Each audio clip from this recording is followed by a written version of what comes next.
ఎటకెలకు తెలంగాణ మంత్రివర్గ విస్తరణ జరిగింది. సీఎం రేవంత్ రెడ్డి జట్టులోకి మరో ముగ్గురు మంత్రులైతే చేరారు. హైదరాబాద్ రాజ్భవన్లో ధర్మపురి ఎమ్మెల్యే అడ్లూరి లక్ష్మణ్, చెన్నూరు ఎమ్మెల్యే గడ్డం వివేక్, మక్తల్ ఎమ్మెల్యే వాకటి శ్రీహరితో గవర్నర్ జిష్ణుదేవ్ వర్మ ప్రమాణం చేయించారు. ఇక ఇదే అంశంపైన చర్చిద్దాం. మనకి అందుబాటులో ఉన్నారు బండారు రామారావు గారు. Sir, good evening sir. చెప్పండి. రామారావు గారు, కేబినెట్ లో మొత్తం 6 ఖాళీలు ఉండగా ప్రస్తుతం 3 మాత్రమే భర్తీ చేశారు. ఎస్సీ మాల సామాజిక వర్గం కోటాలో గడ్డం వివేక్ మంత్రివర్గంలో అవకాశం లభించింది. ఎస్సీ మాదిక సామాజిక వర్గం కోటాలో అడ్లూరి లక్ష్మణ్ కు చోటు దక్కింది. ఇక బీసీ నుంచి ముద్రాజు సామాజిక వర్గానికి చెందిన వాకటి శ్రీహరికి కేబినెట్ లో చోటు దక్కింది. దాదాపుగా 18 నెలల తర్వాత కాంగ్రెస్ అధిష్టానం గ్రీన్ సిగ్నల్ ఇవ్వడంతో రేవంత్ రెడ్డి ప్రభుత్వం అయితే ఈ విస్తరణకైతే పూనుకుంది. అయితే మొత్తానికైతే కాంగ్రెస్ బ్యాలెన్స్ గానే ఈ మంత్రివర్గ విస్తరణ చేసిందంటారా? అంతర్గత కుమ్ములాటలు మళ్ళీ మొదలయ్యే అవకాశం ఉందంటారా?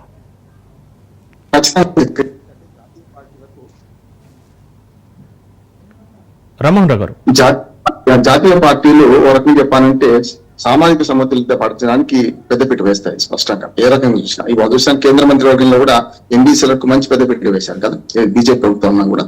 నేను ఏమంటున్నానంటే జాతీయ పార్టీలకు ఉన్న వెసులుబాటు ఏంటంటే అధిష్టానం పైన ఉంటది కనుక కింద రాష్ట్ర స్థాయిలో కొన్ని సమస్యలను పరిష్కరించే అవకాశం వాళ్ళకి ఎక్కువ ఉంటుంది. అదే ప్రాంతీయ పార్టీలన్నిటి కూడా ప్రైవేట్ ఆస్తులుగా మారిపోయినాయి కనుక వాళ్ళు ప్రాంతీయ పార్టీల అధిష్టానం ఎక్కడే ఉంటది, బదనామైనా వీళ్ళే, మంచి చేసిన వీళ్ళే అవుతుంది కనుక కొంత ఈ సామాజిక సమతుల్యత ఉండదు. అందుకని కాంగ్రెస్ పార్టీ ఇవ్వాలి కాదు, ఇప్పుడు ఎస్సీ ఎస్టీ ఎమ్మెల్యేలు వాళ్ళు కూడా ఎమ్మెల్యేలు కూడా ముఖ్యమంత్రులు అయ్యారు మన దగ్గర. మన సంజీవయ్య గారు ఇప్పుడు 1957 58 లోనే మనకు ఆంధ్రప్రదేశ్ ముఖ్యమంత్రి, ఉమ్మడి ఆంధ్రప్రదేశ్ ముఖ్యమంత్రి అయ్యారు. అంజయ్ గారు అయ్యారు. అంటే అట్లా చూసుకుంటే బలహీన వర్గాలకు కానీ ఎస్సీ ఎస్టీలకు కానీ మొదటి నుంచి పెద్దపీట వేస్తున్న పార్టీగా కాంగ్రెస్ పార్టీ ఉన్నది. ఇప్పుడు మరింత చైతన్యం పెరిగింది. ఇప్పుడు మేమెంతో మాకంతా చైతన్యం పెరగడం వల్ల మొన్నటి దాకా ఉన్న అసమానత ఏదైతే ఇప్పుడు మొత్తం 16 మంది మంత్రులు 18 మంత్రులు ఉన్నారంటే 12 మంది ఉన్నారు. ఆ 12 మందిలో కూడా అసమానతలు ఉన్నాయి. అంటే ఇద్దరు మన ఎస్సీ ఎమ్మెల్యేలు, ఇద్దరు మనకు ఒకరు ఎస్టీ ఎమ్మెల్యే, ఇద్దరు బీసీ ఎమ్మెల్యేలు మన మంత్రులు ఉన్నారు ఇప్పటిదాకా. అయితే కనుక అక్కడ చూస్తే 4 రేట్లు ఉన్నారు ఇప్పటిదాకా పాత మంత్రివర్గాలు. ఈ సమతుల్యత సాధించడానికే ఇవాళ ముగ్గురిని కూడా 3 వర్గాల నుంచి తీసుకోవడం మంచిది అంటున్నాడు. మంచి చేశారు. ఒక బీసీ వర్గానికి, అట్లాగా ఒక ఎస్సీలో కూడా 2 మాలా మాదిగా 2 వర్గాలకు చేయడం మంచిదే. 15 మంది అన్నారు కదా. నేను ఒకసారి ఎమ్మెల్యేలు మొత్తం నేను ఒకసారి విహంగవీక్షణ చేద్దాం. 110 మంది ఎమ్మెల్యేల్లో ఇవాళ 31 సీట్లు మనకు ఎస్సీ ఎస్టీకి రిజర్వ్ అయినాయి. ఎస్సీకి ఏమో 19, ఎస్టీకి 12, మొత్తం 31 సీట్లు రిజర్వ్ అయినాయి. అంటే మొత్తం ఎమ్మెల్యేలలో 25% వాళ్ళు ఉన్నారు. కానీ 25% మంత్రివర్గాలు ఉండాలని కనీసం 20% ఉండాలి కదా. కనుక ఇప్పుడు ఏం చేశారంటే ఇప్పుడు మా ఎస్సీ ఎస్టీలకు 4 మొత్తం, అంటే మా గతంలో 2 ఉంటే ఇప్పుడు కొత్తగా 2 తీసుకున్నారు కనుక 4 ఉన్నారు. ఆల్మోస్ట్ 25% దగ్గరగా ఉంది. ఇంకొకరిని తీసుకుంటే ఎస్టీ నుంచి కానీ ఎస్సీ నుంచి కానీ తీసుకుంటే సరిగ్గా సరిపోతారు. అంటే ఆ 25% మేమెంతో మాకు అంతే దానికి సరిపోతారు. నెంబర్ 2 4 ఉన్నారు. కానీ ఇక్కడ సామాజిక సమతుల్యత సాధించే క్రమంలో కొంచెం భౌగోళిక సమతుల్యత దెబ్బతింటుందని నేను అంటున్నాను. భౌగోళిక సమతుల్యత అంటే ఆదిలాబాద్ నుంచి మొన్నటి దాకా ఎవరు లేరు. ఇప్పుడు వివేకం తీసుకోవడం ఆదిలాబాద్ నుంచి ఒకరు వచ్చినట్టే లెక్క, ఉమ్మడి ఆదిలాబాద్ జిల్లా అని చెప్పేది. కానీ నిజామాబాద్ జిల్లా నుంచి ఇప్పటికే ఎవరు లేరు. అట్లాగే రంగారెడ్డి జిల్లా నుంచి ఎవరు లేరు, హైదరాబాద్ జిల్లా నుంచి. కానీ దానికి ఒక కారణం ఏంటంటే హైదరాబాద్ జిల్లా నుంచి ఎవరు కాంగ్రెస్ పార్టీ వాళ్ళు గెలవలేదు. అయితే ఎంఐఎం, ఒక బీజేపీ, ఎంఐఎం 7, ఒక బీజేపీ, మిగతా అన్ని టీఆర్ఎస్ గెలుచుకున్నాయి. అప్పుడు బీఆర్ఎస్ గెలుచుకుంది. అట్లా చూసుకుంటే హైదరాబాద్ నుంచి తీసుకోవడానికి వీల్లేదు. తీసుకుంటే ఫిర్యాదుదారుని తీసుకోవాలి. గతంలో తలసాని శ్రీనివాస్ యాదవ్ ఎట్లా తీసుకున్నారు హైదరాబాద్ నుంచి బీఆర్ఎస్ మంత్రివర్గంలోకి, ఇప్పుడు దానం నాగేందర్ తీసుకోవచ్చు. కానీ ఇప్పటికే మెడ కత్తి వేలాడుతుంది, తీసుకోవడానికి వీల్లేదు అనుకున్నారు. ఫిర్యాదుదారులకు ఇస్తే ఇంకో రకమైన సంకేతం పొద్దు అనుకున్నారు. చాలా అసలు ఎన్ని సమీకరణలు చూశారంటే, ఒకటి హామీల సమీకరణలో ఒకటి నెరవేరింది, ఒకటి కాలేదు. బీజేపీ నుంచి కాంగ్రెస్ పార్టీలోకి ఆహ్వానించే వివేక్ గాని, అట్లాగే రాజగోపాల్ ఇద్దరిని ఆహ్వానించినప్పుడు మంత్రి పదవులు ఇస్తారని ఆహ్వానించారు వాళ్ళు. కనుక రాజగోపాల్ రెడ్డికి అన్యాయం జరగడానికి ప్రధానమైన కారణం ఏంటంటే ఇంట్లోనే ఇంకొక అన్న అయితే మంత్రిగా ఉన్నారు కదా, అది పెద్ద అవరోధం అంటున్నాం. గతంలో మనకు 2 భార్యాభర్తల ఎమ్మెల్యేలకు చూసినాం, ఉత్తమ్ కుమార్ రెడ్డి గారిని, అట్లాగే పద్మ గారిని, ఇది మనకు గోదావరి ఎమ్మెల్యే. అట్లా చూసుకుంటే మంత్రివర్గంలో 2 అన్నదమ్ములకు ఇచ్చిన సందర్భం తక్కువ కనుక అదొక అవరోధం అయింది. రాజగోపాల్ రెడ్డికి శాపంగా మారింది. రెండోది ఏంటంటే సామాజిక సమతుల్యతలో కూడా రెడ్లను ఒక్కరిని కూడా తీసుకోకపోవడానికి సమస్య అదే అయింది. ముఖ్యమంత్రితో సహా కలిపి 4 ఉన్నారు. కనుక ప్రాంతీయ పార్టీలో ఈ సమస్య ఉండకపోయే కొంత అటు ఇటుగా వాళ్ళు చెప్పితే వేదం కనుక అధిష్టాన వర్గం ఇక్కడనే ఉంటది కనుక అధినాయకుడు అది కేసీఆర్ గారు కావచ్చు, ఏ ప్రాంతీయ పార్టీ అని జగన్మోహన్ రెడ్డి కావచ్చు, చంద్రబాబు నాయుడు గారు కావచ్చు, ఇంకెవరైనా కావచ్చు. కానీ తరం మారుతుంది, స్వరం కూడా మారుతుంది. మంత్రివర్గంలో చూడండి మీరు, ఏపీలో కూడా చూడండి చాలా యువతను తీసుకొచ్చారు, అంటే కొత్త వాళ్ళని తీసుకొచ్చారు. అందుకని ఇక్కడ ఒకేసారి గెలిచిన ఎమ్మెల్యే అంటే వాకిటి శ్రీహరి గారు మంచి అనుభవం. 90s నుంచి కూడా యూత్ కాంగ్రెస్ నుంచి మొదలుపెట్టి వరుసగా ఏది డీసీసీ ప్రెసిడెంట్ దాకా ఎదిగి ఏ రకంగా చూసినా మంత్రి కాలే కానీ మిగతా అన్ని అనుభవం ఉంది. ఒకేసారి ఎమ్మెల్యే అయిన వాళ్ళకి మంత్రి పదవి కూడా అరుదు. కానీ వాళ్ళ వాకిటి శ్రీహరికి ఇవ్వడానికి ప్రధానమైన కారణం ముదిరాజు వర్గం చెందినవాడు. అయితే మొత్తమే బీసీ ఎమ్మెల్యేలు 7 ఉన్నారు చక్రి. ఏమైందంటే 19 మంది ఎస్సీ ఎమ్మెల్యేలు ఉన్నారు, ఎస్టీ ఎమ్మెల్యేలు 12 మంది ఉన్నారు, 31 అయిపోయింది. 31 4 పదవులు వచ్చినాయి. కానీ బీసీ ఎమ్మెల్యేలకు కనుక మంత్రి పదవులు ఇవ్వాలి అంటే ఉన్నదే 7 వాళ్ళు మొత్తం అంతా. కనుక ఈ లెక్కన 3 ఉన్నారు. ఇప్పుడు 7లో 3 మంత్రి పదవులు వచ్చినాయి అంటే సగం వచ్చినట్టుగా ఆల్మోస్ట్ అదే. ఎందుకంటే పొన్నం ప్రభాకర్ గాని, మనకు కొండా సురేఖ గాని, ఇప్పుడు పాకిడి శ్రీహరి 3 కలిస్తే 3 కులాలకు చెందిన వాళ్ళు. వరకు నేను చెప్పానంటే ఏది ఒక పద్మశాలి, ఒక గౌడు, ఒక ముదిరాజు. నేను హేతువాది కులాలు చెప్పడానికి ఇష్టం లేదు, కానీ రాజకీయం చెప్పక తప్పలేదు కనుక 3 కులాలు. అయితే 7 ఉన్నది 7 కనుక మరి సగం కంటే ఎక్కువ మందికి 7 ఇవ్వడానికి వీల్లేదు కదా. ఎక్కడ సామాజిక సమతుల్యత పోయిందంటే టికెట్లు ఇచ్చేటప్పుడే బీసీలకు ఇంకో 10 మందికి ఇవ్వాల్సి ఉండే. అది జరిగింది. ఎక్కడ జరిగిందంటే ఇంకో 10 మందికి టికెట్లు ఇస్తే బీసీలకి అన్యాయం జరగకపోయేది. ఇప్పటికీ నా ఉద్దేశం బీసీకి ఇంకొక మంత్రి పదవి రావాలి, మిగతా 2 ఓసీలకు ఇచ్చుకుంటే పెద్దగా సమతుల్యత ఉండదు. కానీ ఇంకొక లోపం ఉంది చక్ర, అది చెప్పి ముగిస్తాను. ఇప్పటికీ మంత్రివర్గంలో ముస్లిం మైనార్టీకి లేదు, మైనార్టీ మంత్రివర్గం చూడట్లేదు. అట్లాగే మహిళలు కూడా 2 ఉన్నారు. మేమెంతో మాకంత అంటే 50% పక్కన పెట్టండి, కనీసం 30% అని ఇవ్వాల్సిన అవసరం ఉంది కదా. కనుక ఇంకొక 2 మహిళలు ఉన్నాయి, 3 సీట్లు ఇక దింపాల్సింది 3 కావాల్సింది. కనుక ఆ మహిళల భాగస్వామ్యం పెరగాలంటే 1 కానీ 2 కానీ మహిళలకు ఇవ్వాల్సిందే. ఆ విషయంలో కొంత ఆలోచన చేశారు. ఏదో విజయశాంతికి ఇస్తామనుకున్నారు ఎమ్మెల్సీ కోటా నుంచి. అసలు ముఖ్యంగా మంత్రివర్గంలో ఎమ్మెల్సీలు కూడా ప్రాధాన్యత వహించాలి కదా. అసలు ఈ కోటాలో నిర్ణయించిందే మేము చాలా పోరాటం చేసినాం. మంత్రివర్గానికి విస్తరణ ఎప్పుడు మంత్రివర్గం కుదించాలి, కరెక్ట్ గా ఉండాలి, సంఖ్యను నియంత్రించాలని మేము చాలా పోరాటం చేసిన వాళ్ళం. అందుకని 15%, 15 అంటే 119 మంది ఎమ్మెల్యేలు, 40 మంది ఎమ్మెల్సీలు కలిపితేనే 15% వచ్చింది కదా. మరి 40 మంది ఎమ్మెల్సీలు ఒకళ్ళని తీసుకోవద్దా?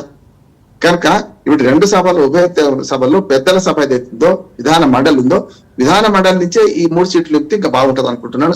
దానిలో ఏమైతే విధాన మండలిలో ముస్లింలు ఉన్నారు, మహిళలు ఉన్నారు.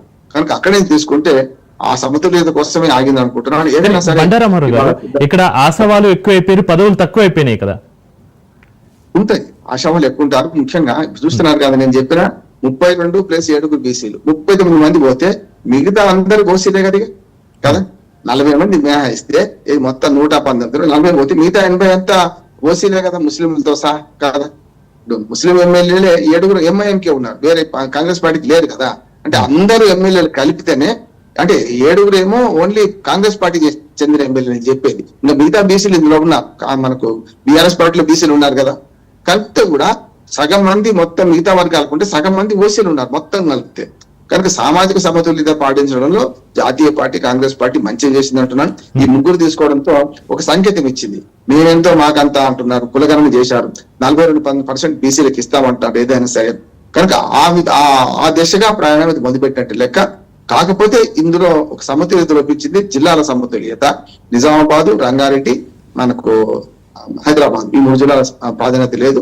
కనీసం రంగారెడ్డి, హైదరాబాద్ రెండింటి కలిపిన ఒక మంత్రి ఉంటే బాగుండేది. ఎందుకంటే ఆల్మోస్ట్ అది 2 జిల్లాలు కలిపితే, రంగారెడ్డి ఉమ్మడి రంగారెడ్డి కలిపితే సగం జనాభా ఇక్కడే ఉంటారు.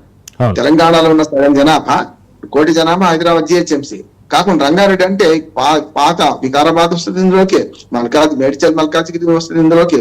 ఇప్పుడు ఈ అంశాన్ని పరిగణలోకి తీసుకుని సీనియర్ లీడర్ మల్రెడ్డి రంగారెడ్డికి ఈసారి తప్పనిసరిగా చోటు ఉంటుందని అనుకున్నారు, కానీ వారికి ఈ అవకాశం దక్కలేదు సార్.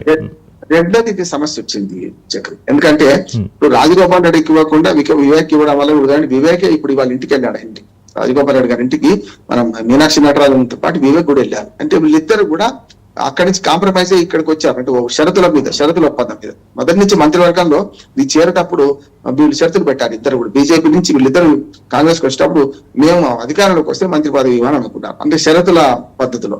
మిగతా ఏమంటే మనకు జిల్లాల ప్రాతినిధ్యం భౌగోళికంగా సామాజిక సమతుల్యత ఎప్పుడైనా ఉండేది, ఇదైనా అదైనా ఉండేది కనుక Yes. ఇక్కడ జరిగింది ఏంటంటే మల్రెడ్డి రంగారెడ్డికి ఇస్తే రాజగోపాల్ రెడ్డి పోటీకి వస్తారు, రాజగోపాల్ రెడ్డికి ఇస్తే అసలు ఇద్దరికి మంత్రి పదవులు ఒకటే కుటుంబంలో ఎట్లా అని ఇంకో పోటీ ఉన్నది. అవును. నిజంగా చెప్పాలంటే అనుభవం అంటే సామాజిక సమతుల్యత పక్కన పెడితే భౌగోళిక సమతుల్యత అయితే ఇద్దరు రావాల్సి ఉన్నది. సుదర్శన్ రెడ్డి గారు నిజామాబాద్ నుంచి, అట్లానే ఇక్కడి నుంచి మనకి మల్రెడ్డి రంగారెడ్డి గారు. ఆయన ఒక మాట అన్నారు కూడా, మీరు సామాజిక సమతుల్యత సమస్య అయితే నేను రాజీనామా చేస్తాను ఈ పదవికి, నేను రెడ్డి గారా చేసి ఈ సీట్ లోనే ఉప ఎన్నిక వస్తే నేను బీసీని గెలిపిస్తాను, మీ బీసీ ఎవరినైనా పెట్టండి గెలిపిస్తాను, ఆ బీసీకే మంత్రి పదవి ఏంటి అంటే రంగారెడ్డి జిల్లా కోసం నేను ప్రయత్నం చేస్తున్నాను ఒక గట్టిగా మాట్లాడారు. ఇప్పుడు ఆయన ప్రెస్ మీట్ పెడతా అన్నారు, కానీ ప్రెస్ మీట్ పెట్టక ముందే మరి బుజ్జగించడానికి ఇప్పటికే మరి మీనాక్షి నటరాజు అందరూ ఎంత నాటకం చేస్తున్నది ఇదైతే చూద్దాం. కానీ కాంగ్రెస్ పార్టీలో ఇది ఉంటాయి, ఒకరు ఉంటాయి, కానీ ఒక పకడ్బందీ ఏర్పాటు చేసింది కాంగ్రెస్ పార్టీ. మీరు కనుక ఎవరైనా దీని మీద వ్యతిరేకమైన స్టేట్మెంట్ ఇస్తే మీకు భవిష్యత్తులో పదవులు ఉన్నాయని చెప్పింది కనుక జాగ్రత్తనే ఉంటారు. ఈ అసంతృప్తి ఉన్నా కూడా ఇప్పుడైతే అణుచుకొని ఉంటారని నేను అనుకుంటాను. అయితే రామారావు గారు, 4 రెడ్డిలు ఉన్నారు, 4 ఎస్సీలు, 1 ఎస్టీ, 1 వెలమ, 1 బ్రాహ్మణ, 3 బీసీలు, మొత్తం 15 మందితో కేబినెట్ కూర్పైతే ఏర్పడింది. ఇంకా 3 ఖాళీలు అయితే ఉన్నాయి. రాబో కాలంలో ఏ సామాజిక వర్గం నుంచి ఈ 3 ఖాళీలను భర్తీ చేసే అవకాశం ఉందంటారు? ఒకటేమో జెండర్ పరంగా ఖచ్చితంగా ఒకరు మహిళకి ఇస్తామని అనుకుంటున్నాను. నెంబర్ 1. ఒకటి రెడ్ల నుంచి ఒకరిని తీసుకుంటాను అనుకుంటున్నాను. నెంబర్ 2.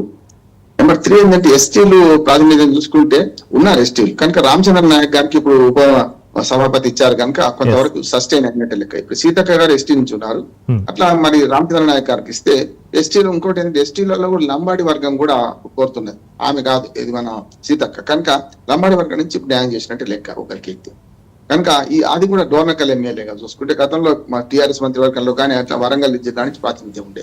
ఇప్పుడు భౌగోళిక సమతుల్యత దెబ్బతిన్నది. ఇందులో ఈ మంత్రివర్గం లోపం ఏంటంటే భౌగోళిక సమతుల్యత దెబ్బతిన్నది. అంటే నేను చెప్పాను కదా 3 జిల్లాల నుంచి ప్రాతినిధ్యం లేదు, కానీ ఉన్న జిల్లా నుంచి ముగ్గురు ఉన్నారు. ఇప్పుడు ఉమ్మడి మహబూబ్నగర్ జిల్లా అనుకుంటే మన సీఎం గారు ఉన్నారు, వికారాబాద్ మారింది వాళ్ళ కొడంగల్ నియోజకవర్గం అయినా సరే సీఎం గారు ఉన్నారు, జూపల్లి కృష్ణారావు గారు, ఇప్పుడు వాకిటి శ్రీహరి, ముగ్గురు ఉమ్మడి మహబూబ్నగర్ జిల్లా. ఖమ్మం జిల్లా నుంచి 3 ఉన్నారు. ఇప్పుడు కరీంనగర్ జిల్లా నుంచి మన నడ్లూరు లక్ష్మణ్ తీసుకోవడం వల్ల వాళ్ళు 3 అయ్యారు. అంటే ఉంటే ముగ్గురు ఉన్నారు, లేకపోతేనేమో ఒక్కరు లేరు కదా అనే సమస్య వస్తుంది. మెదక్ ఒకరే ఉన్నారు కనుక సామాజిక సమతుల్యతతో పాటు భౌగోళిక సమతుల్యత పాటించాలంటే నేను ముందు ఎవరిని తీసుకుంటాను అనుకుంటా ఒక రెడ్డిని తీసుకునే అవకాశం ఉన్నది. కానీ వీళ్ళు పంచాయతీ పెట్టుకుంటే మాత్రం రెడ్డికి అవకాశం ఉండదు, ఒక మహిళని తీసుకునే అవకాశం ఉంది. ఇంకొకరేమో ఒకరిని మా సామాజిక వర్గాన్ని చూసుకుంటే రెడ్డి, మహిళ, అట్లాగే మన మైనార్టీ, ఈ ముగ్గురిని తీసుకునే అవకాశం ఉంది. మీరు చెప్పినట్టు ఎమ్మెల్సీ నుంచి కూడా ఒకరిని తీసుకునే అవకాశం ఉందంటారా? ఎమ్మెల్సీ అదే చెప్తున్నాను కదా, ఈ ముగ్గురిని కూడా ఎమ్మెల్సీలు తీసుకోవాలి లెక్క ఇది. అది నేను చెప్పేది ఇందులో అయితే ఇట్లా, కానీ ఎమ్మెల్సీ నుంచి తీసుకుంటే ఒక మరి ముస్లిం ఉన్నారు, నాకు కొంచెం ఐడియా లేదు కనుక ముస్లిం ఉంటే ఎమ్మెల్సీని తీసుకోవచ్చు. ఇప్పటికీ విజయశాంతి పేరు చాలా వెలుగులోకి వచ్చింది. గతంలో కూడా ఆమె ఎమ్మెల్సీ అవుతారని ఎవరు ఆమె ఊహించలేదు కదా. మన ఎమ్మెల్సీ సీట్ల విషయానికి వస్తే విజయశాంతి వస్తారని ఎవరు ఊహించలేదు కదా. ఒకటి సిపిఎం కి ఇచ్చారు, మన సిపిఎం కమ్యూనిస్ట్ పార్టీ సిపిఐకి ఇచ్చారు ఒకటి ఎమ్మెల్సీ సీటు, అట్లానే అద్దంకి దయాకర్ గారికి ఇచ్చారు. ఇప్పుడు సమస్య ఏంటంటే నల్గొండ జిల్లాలో ఉన్న కాంబినేషన్ బట్టి ఇప్పుడు అందులో సామ్యాలకు రాకపోవడానికి కానీ అద్దంకి దయాకర్ ఏదైతే మొదటిసారి గెలిచిండు 2 సార్లు ఓడిపోయింది కదా, ఈసారి గెలిచేవాడు మనకు మోత్కు నియోజకవర్గం చేస్తే మనకు, కానీ ఆయనకు అవకాశం రాలేమండి. ఈసారి అనుకోకుండా మన మందుల సామ్యులు గెలిచారు కనుక విధాన మండలి నుంచి తీసుకుంటే దయాకర్కి అవకాశం ఉంటుంది. కానీ ఇప్పటికే 2 మాల 2 మాదిగా ఉన్నారు కదా, అందులో మరొకరికి అవకాశం ఇస్తారు అనుకుంటలేను నేను. కానీ మహిళగా అయితే మనకు విజయశాంతికి అవకాశం ఉందని నేను అనుకుంటున్నాను. తీసుకుంటే ఇది విధాన మండలి నుంచి రెండు కోటాలు వస్తాయి. ఒకటి మహిళ జెండర్ పరంగా, 2వది విధాన మండలి కోట, 3వది మహిళ. అంటే ఇవన్నీ ఇట్లా ఈ రకంగా వచ్చే అవకాశం ఉంటుంది అనుకుంటున్నాను. కానీ ఇప్పటికీ సుదర్శన్ రెడ్డి అసంతృప్తి ఉన్నారు. నిజామాబాద్ నుంచి ఎవరికి ప్రాతినిధ్యం లేకపోతే ఎట్లా అని. 2వది మల్రెడ్డి రంగారెడ్డి, వీళ్ళిద్దరిని ఎట్లా కోఆర్డినేట్ చేస్తారు. 3 ఆయననేమో రాజగోపాల్ రెడ్డి గారు కనుక ఎట్లా చేస్తారో చూడాలి. కానీ కత్తి మీద సామ్ కనుక వాళ్ళు ఏం చేశారు, ఆశావాహనం ఏది కొంచెం ఆశ పెట్టడానికి పెడతానంటే ఆశ, కొడతానంటే భయం అనేది ఉంటుంది, మన సామెత ఉంది కనుక ఈ ముగ్గురు ఉన్నారు కదా మేము తీసుకుంటాం ఇప్పుడు కాకపోతే 4 రోజులు ఆగండి అని అంటున్నారు. కానీ ఆగినా కొద్దీ ఒక రకంగా అసంతృప్తి పెరుగుద్ది అనుకుంటున్నాను. ఒక ప్రయోగం చేస్తే బాగుండేది అనిపించింది నాకు. ఏది ఇప్పటి మంత్రివర్గంలో 25 అంటే మనకు జగన్మోహన్ రెడ్డి గారు ఆంధ్రప్రదేశ్ లో చేశారు మరి 2.5 ఏళ్ల తర్వాత మీరు మార్చేస్తాను అంటే సగం మంత్రివర్గం ఖాళీ చేస్తాను, మిగతా సగాన్ని వేరే వాళ్ళని తీసుకుంటాను. ఆ పని 3.5 ఏళ్ల తర్వాత ముందే చెప్పి క్లారిటీ ఇచ్చారు, అక్కడ సమస్య లేకుండా. ఇక్కడ కూడా ఇప్పుడు ఇంతమంది 64 మంది ఎమ్మెల్యేలు ఉన్నారు, ఉన్నాయే 18 మంత్రివర్గాలు, అంటే 18 మూడు 54, ముగ్గురికి ఒకరికన్నా అనుకుంటే, ఒకవేళ అట్లా అనుకుంటే పవర్ షేరింగ్ చేసుకోదలుచుకుంటే సీనియర్ మంత్రులు 10 నుంచి 12 మంది తప్పనిసరి వాళ్ళు ఉంచాల్సి వస్తుంది. 6గురిని మారిస్తే 1/3 మంత్రివర్గం మారిస్తే కొంతవరకు లాభం జరిగేది ఉంటే, కానీ ఒకసారి రాజకీయాలు ఏమైంది అంటే ఒకసారి పదవి అనుభవించినాక తీసేస్తే ఉన్న అసంతృప్తి పెద్దది, ఇస్తామన్నది వేరే ఉంటది, తీసేస్తే అసంతృప్తి పెద్దది కనుక చూడాలి ఏం చేస్తారో. అడ్డూరు లక్ష్మణ్ గారు కూడా మన గతంలో సీనియర్ ఎమ్మెల్యే ఆయన కూడా అట్లాగే వాకిటి మన తను కూడా సంపత్ కూడా వాకిటి ఆయన కూడా కొంతవరకు ఒకేసారి ఎమ్మెల్యే ఆయన కానీ చాలా అనుభవం ఉండేది. ఇది ఇంకొకటి కూడా పాటించారు చక్ర ఇంట్లో, పార్టీకి ఒబీడియంట్ కి ఎవరు ఉన్నారని కూడా పాటించారు. నిన్నటి దాకా కవంపల్లి సత్యనారాయణ అంటే నేను మారుతారేమో అని రాత్రి నిన్న వేరే టీవీ ఛానల్ చెప్పాను నేను, అంటే ఆయన మీద కోపం కాదు, నేనేమన్నానంటే ఈ పేర్లు బయటకు వచ్చినాయి కానీ రాత్రి కల్లా మారుతుందేమో అన్నాను. ఎందుకు మారుతాను అన్నానంటే మీనాక్షి నటరాజన్ ఒక థ్రెషోల్డ్ పెట్టింది, ఏమనంటే పార్టీకి మొదటి నుంచి ఎవరున్నారు, గత 10 ఏళ్ల నుంచి ఎవరున్నారు, కనీసం 5 ఏళ్ల నుంచి ఎవరున్నారు, అట్లా చూసుకుంటూ వచ్చింది. 10 ఏళ్ల నుంచి చూసుకుంటే మన కవంపల్లి సత్యనారాయణ గారు తెలుగుదేశం నుంచి వచ్చిన వారు కనుక అందుకనే కొంత అది పోయిందని నేను అనుకుంటున్నాను. 6 గుంట్లో ఎవరికి ఇచ్చినా సరే అని వాళ్ళు అన్నారు కనుక దాన్ని దృష్టిలో పెట్టుకుని అడ్డూరు లక్ష్మణ్కి ఇచ్చారని అనుకుంటున్నాను. ఏదైనా సరే జాతీయ పార్టీకి చాలా ప్రతిబంధకాలు ఉంటాయి, ప్రాంతీయ పార్టీకి కొంత వెసులుబాటు ఉంటుంది. జాతీయ పార్టీగా కాంగ్రెస్ పార్టీ ఇప్పుడైతే మంత్రివర్గంలో సామాజిక సమతుల్యత పాటించడానికి మేమెంతో మాకంతా అనే దాన్ని నినాదం చేయడానికి ఈ మధ్యన కులగణన చేయాలని వాళ్ళు డిమాండ్ చేసేది కనుక మీరేం చేశారు న్యాయం అని అడగకుండా చేస్తున్నారు, మంచిదే అంటారు. అయితే సార్ ఇప్పుడు కేవలం ఈసారి కేబినెట్ విస్తరణ మాత్రమే పరిమితం అయ్యారు. ఈసారికి అయితే కొన్ని నెలలు పునర్వ్యవస్థీకరణ ఉంటుంది అంటున్నారు. ఒకవేళ పునర్వ్యవస్థీకరణ ఉంటే ఎలా ఉంటుంది అంటారు? పునర్వ్యవస్థీకరణ ఏముంటది, ఇప్పుడైతే ఆ 3 పదవులు ఇంకో సంవత్సరం దాకా చెప్తారు అనుకుంటున్నాను. వెంటనే ఏమైతే మళ్ళీ వెంటనే చేయడానికైతే ఈ 3తోనే చేయించాల్సిన అవసరం లేదు కదా, ఇంకో సంవత్సరం ఆశ పెడతారు. నెంబర్ 1 ఒకటి.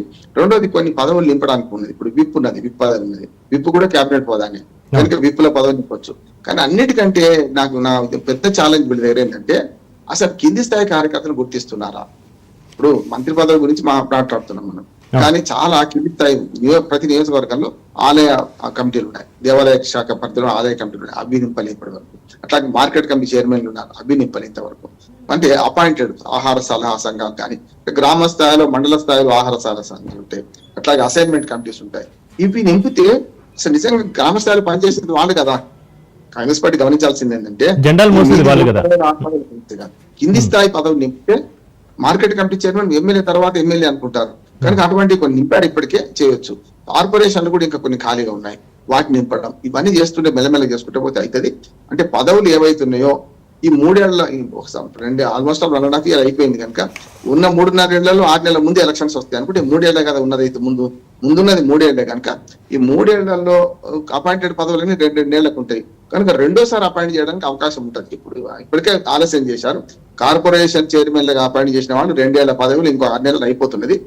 అందరిని కలిపి చేసినా సరే, లేకపోతే ఇప్పుడే 2 ఏళ్లకు నియమించేసి ఖాళీగా ఉన్న కార్పొరేషన్లకు వీళ్ళను 2 ఏళ్ల తర్వాత వీళ్ళని మార్చి ఇంకొక క్యాడర్కి ఇచ్చారు అనుకోండి, అప్పుడు కొంత ఈ కాంగ్రెస్ పార్టీలో అంటే 10 ఏళ్ళు ప్రతిపక్షంలో ఉన్నారు కదా చక్రి, 10 ఏళ్ళ ప్రతిపక్షంలో అందరు ఆవురావరమంటున్నారు, ఏ పదవి లేకుండా పార్టీని బట్టికేడ్చడం. అంటే అందుకనే మీనాక్షి నటరాజన్ పెట్టిన థ్రెషోల్డ్ కరెక్ట్ అంటున్నాను. కానీ మొదట పెట్టినప్పుడు నేను విమర్శించిన ఏంటంటే 10 ఏళ్ళ నుంచి సీనియారిటీ ఉన్న వాళ్ళని తీసుకుంటే మీ ముఖ్యమంత్రిని తీసేయాలమ్మా అన్న, అంతే కదా. ముఖ్యమంత్రి 2017 చేరి అంటే అదే సీనియారిటీ ప్రాతిపదిక తీసుకుంటే 10 ఏళ్ళ నుంచి అంటే ప్రతిపక్షంలో 2014 తెలంగాణ వచ్చినప్పటి నుంచి ఎవరైతే ఉన్నారో అప్పటి నుంచి వాళ్ళు సీనియారిటీ తీసుకుంటే అంటే మీ ముఖ్యమంత్రి పోతాడు కదా. అంటే ఆమె మళ్ళీ తర్వాత ఏం చేసిందంటే 2017 నుంచి సీనియారిటీ అన్నది అందుకనే ఇప్పుడు ముఖ్యమంత్రిని రక్షించుకోవడం 2017 నుంచి అన్నది. ఏదైనా సరే కాంగ్రెస్ పార్టీ జాతీయ పార్టీ కొంత అవకాశాలు తక్కువ ఉంటాయి.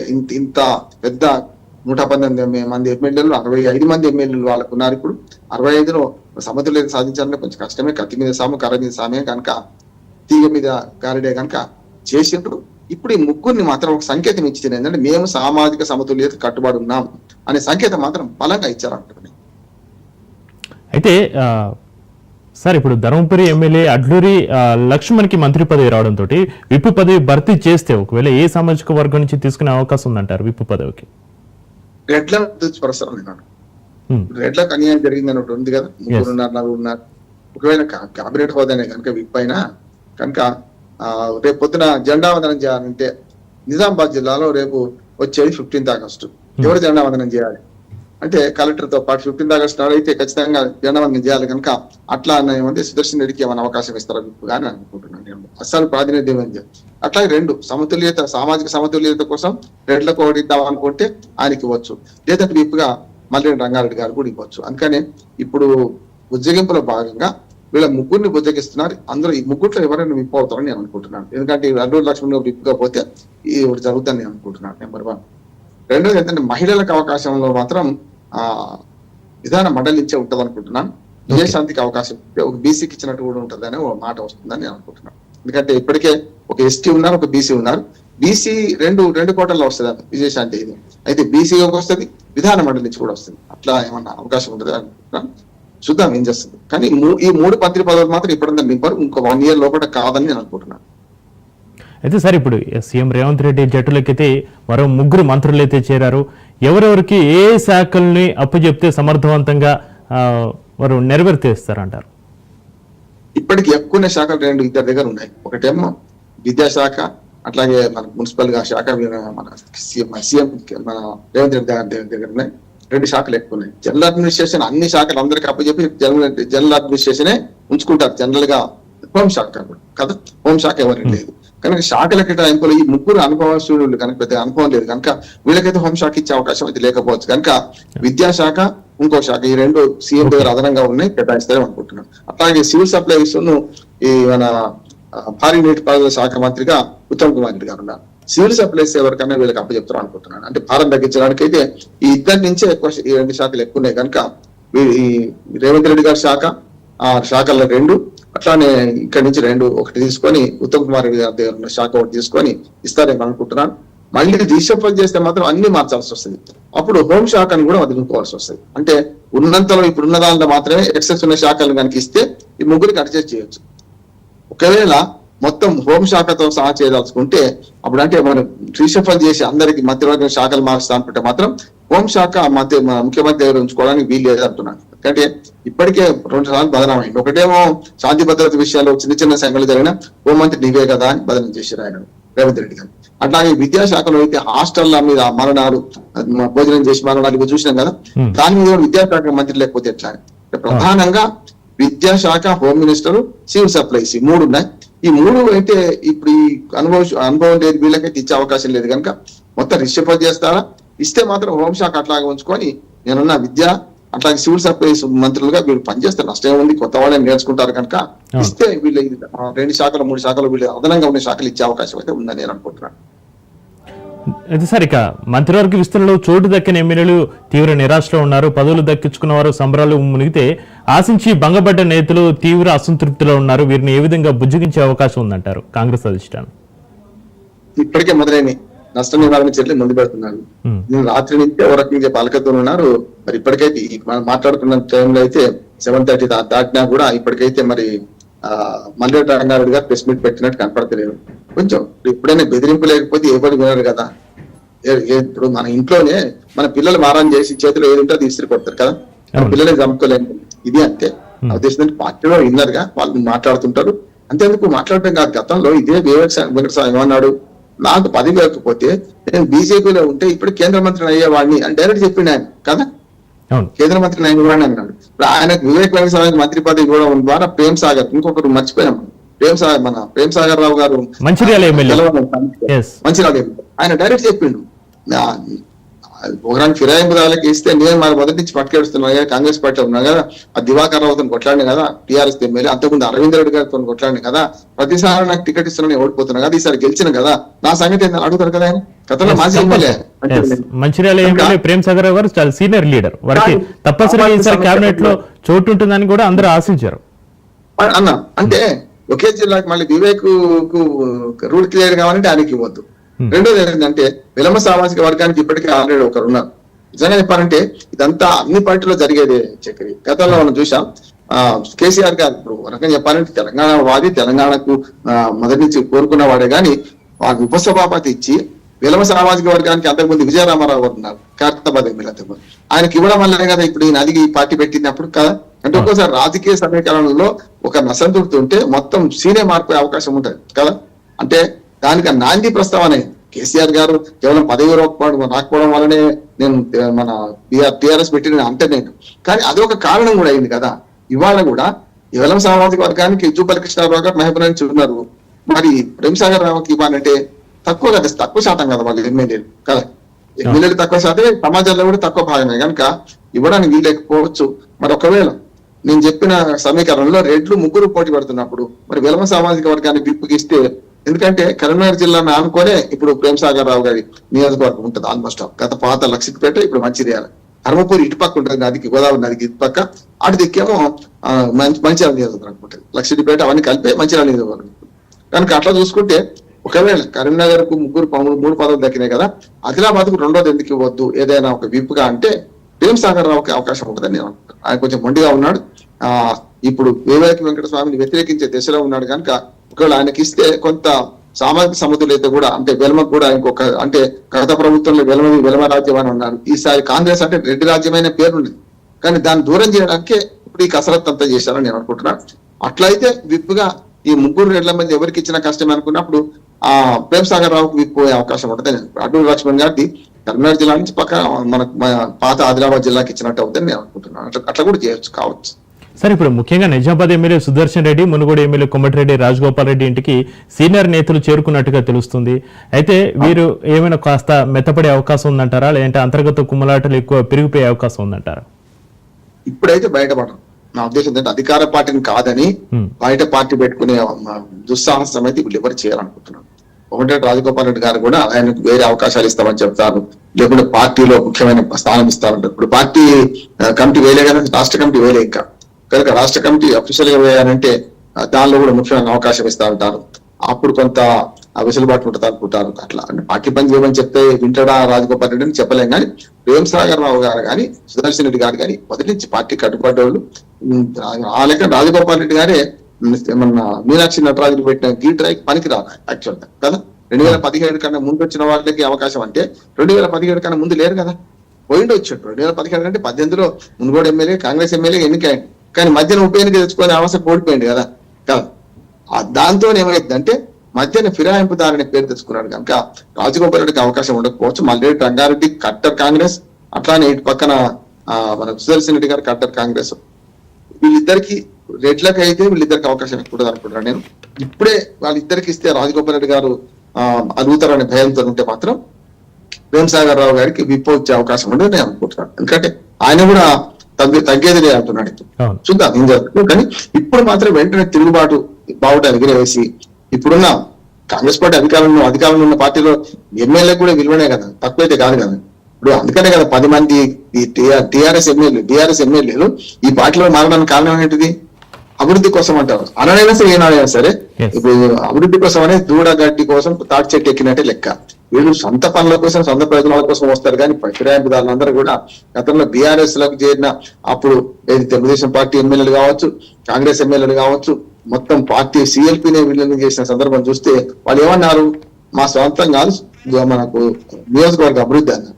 కనుక నియోజకవర్గ అభివృద్ధి అనేది ఒక బహానా మాత్రమే సొంత. అందుకని ఇప్పుడు ఇవాళ ఎమ్మెల్యేలుగా ఫిరాయించిన వాళ్ళకైతే విలువ ఉందా లేదా, పదవులు రాకపోవచ్చు, అదో సంతృప్తి. ఇప్పుడు ఎవరైతే 10 మంది ఫిరాయించిందో వాళ్ళకు ఒక్క అరికపూడి గాంధీకి మాత్రమే, అది కూడా పనికిరాని పదవి. పనికిరాని పదవి మంచి పదవి. వాళ్ళని ఎప్పుడంటే బీఆర్సీ మన ఏదైతే పబ్లిక్ అకౌంట్స్ కమిటీ తక్కువ ఏం కాదు, అది బీఆర్ఎస్ ప్రతిపక్ష పార్టీకి పోవాల్సింది ప్రతిపక్ష పార్టీ పేరు మీదనే వాళ్ళు సిఫార్సు చేయకుండా ఇచ్చారు. కనుక అది ఒకటి అనుభవిస్తున్నారు. కానీ దానం నాగేందర్ కానీ ఇప్పుడు చాలా మంది సీనియర్లు ఎవరైతే 10 మంది చేరిండ్రో వాళ్ళందరూ కూడా మన కడియం శ్రీహరి గారు కానీ వీళ్ళందరూ మంత్రి పదవులు అర్హులే కదా. వీళ్ళందరూ కూడా వస్తుంది అనుకొని పోయిండ్రు. నిజంగా చెప్పాలంటే 6 మంత్రి పదవులు ఖాళీగా ఉంచుకోవడం కూడా సుప్రీంకోర్టులో ఆ కేసు పెండింగ్ లేకపోతే, సుప్రీంకోర్టు దాకా పోకపోతే ఈ 6గురిలో 2 మంత్రి పదవులు వచ్చేది. అసలు ఆ లెక్కనే 10 మంది చేరింది కదా. 10 మంది చేరింది, దానిలో ఫిరాయింపుదారులకు కూడా 2 మంత్రి పదవులు ఇచ్చే ఆలోచనతో ఇప్పటిదాకా ఆగారు. ఇప్పుడు కూడా ఈ 3 మంత్రి పదవుల్లో ఇంకొక కోణం కూడా చూస్తే చక్రి మనకు ఈ ఫిరాయింపుదారుల నుంచి కూడా ఒక ఎందుకు తీసుకోవద్దు అనే సమస్య వస్తుందని నేను అనుకుంటున్నాను. అయితే చివరిగా చెప్పండి సార్, రెడ్డి సామాజిక వర్గానికి సంబంధించి రెడ్డి ఎమ్మెల్యేలు మొత్తం 20 మందితో ఉన్నారు. ఇందులో సీఎంతో కలిపి 4 మంత్రులుగా ఉన్నారు. మంత్రివర్గంలో ఇంకొకరికి ఛాన్స్ ఉండే అవకాశం ఉందంటారు? ఖచ్చితంగా. ఇంకా నేను రెడ్డి కోట తీసుకుంటారు, ఇక బీసీ తీసుకుంటే బీసీ లేడీ అయితే 2 కోటలు అయిపోద్దని తీసుకుంటారు.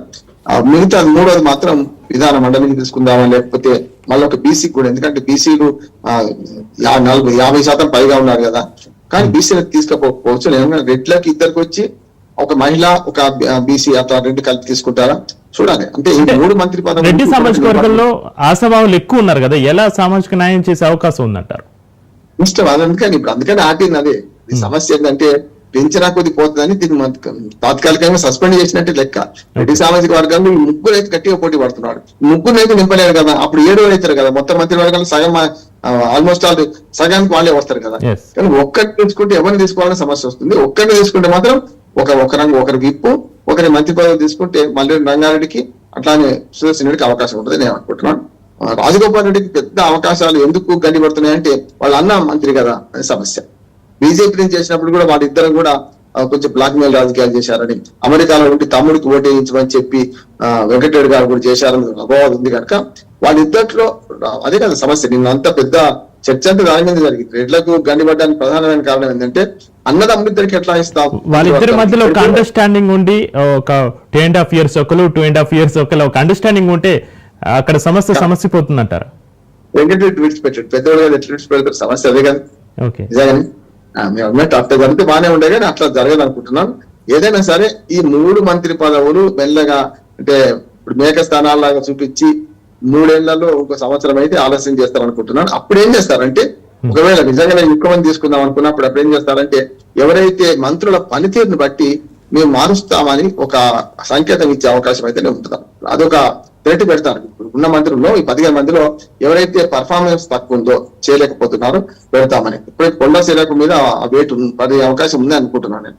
లేడీ కనుక బీసీ కనుక పడలే కానీ కొండా సూర్యకని మారుస్తారు, ఒక 2 ముగ్గురిని తీస్తారనే ఒక మాట వచ్చింది ఇప్పుడు ఈ మంత్రివర్గ విస్తరణ కన్నా ముందే. కనుక ఎవరిని మార్చినా మళ్ళీ కొత్తగా అసంతృప్తిని పెంచుకోవడమే కదా. శత్రువులను ఎక్కువ పెంచుకునే పని ఏ పార్టీ చేయదు. కనుక ఉన్న వాళ్ళని కొనసాగిస్తూనే 3 మంత్రి పదవులు నింపింది. ఇక 3 ఆశ పెట్టి అంటే చెప్తాను కదా, ఆశతో మనకు పెడతానంటే ఆశ కొడతానంటే భయం ఉంటది కనుక ఆ రకంగా వీళ్ళు ఆశ పెట్టారు అనుకుంటున్నాను. ఏదైనా పెద్ద కసరత్తు చేసి కొండన్న వెనుకనే పట్టలే కానీ 6లో 3 నింపడ్డు, 4 నింపితే ఇంకో రకంగా ఉంటుండే.